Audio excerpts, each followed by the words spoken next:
The communist Chinese regime in Beijing that butchered my generation in the streets of Tiananmen Square for quoting Jefferson and Madison believes that human liberty is a threat to state-provided security and prosperity. They are as wrong today as the Soviet Union was wrong in the 20th century. And I, for one, will not cede the 21st century to a communist nuclear-armed dictatorship that tells you how many children you can have, that tells you if you can pass out Bibles, tells you what Catholic church you can attend, or tries to culturally commit genocide against the people of Tibet.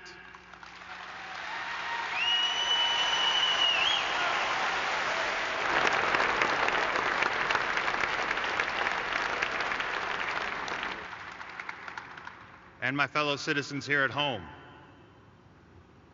I will not allow, as a free and sovereign citizen, your sovereignty, your God-given rights to raise your children as you see fit, to engage your community and seek the common good.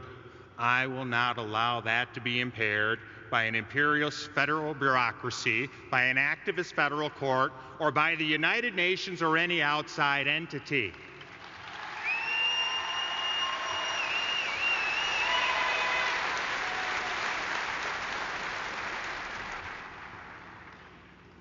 You are the masters of your fate, and you are the custodians of the legacy of liberty we have been bequeathed throughout the generations.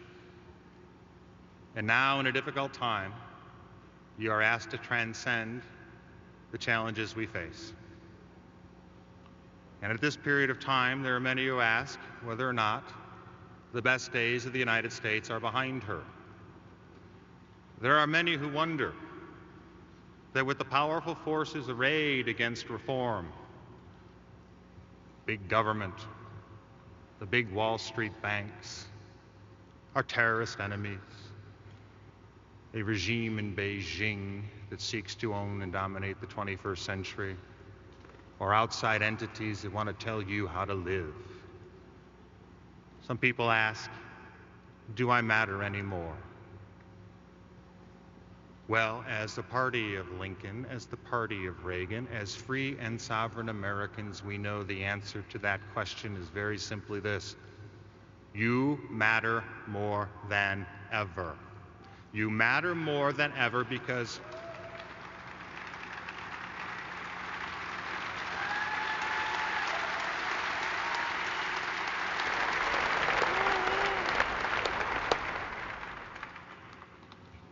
in your hands rests the true hope for change for the United States. Because as a people committed to work in faith, you understand that the lamp of liberty which you cradle in your humble hands will be bequeathed to future generations, that we will conserve and improve the free republic that we have inherited.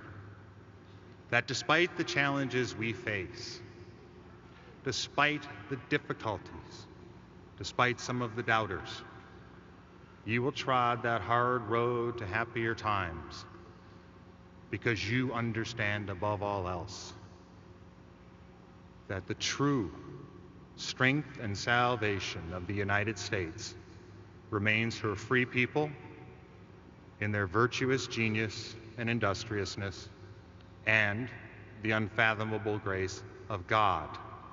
That is why you understand very simply what Washington and the Obama administration refused to admit. The future is now. The future is you, and you will build a virtuous, purposeful, productive republic for generations to come.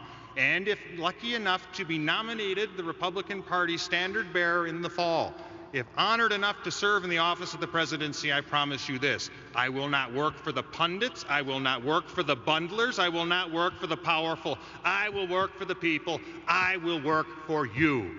God bless you. God bless the United States of America.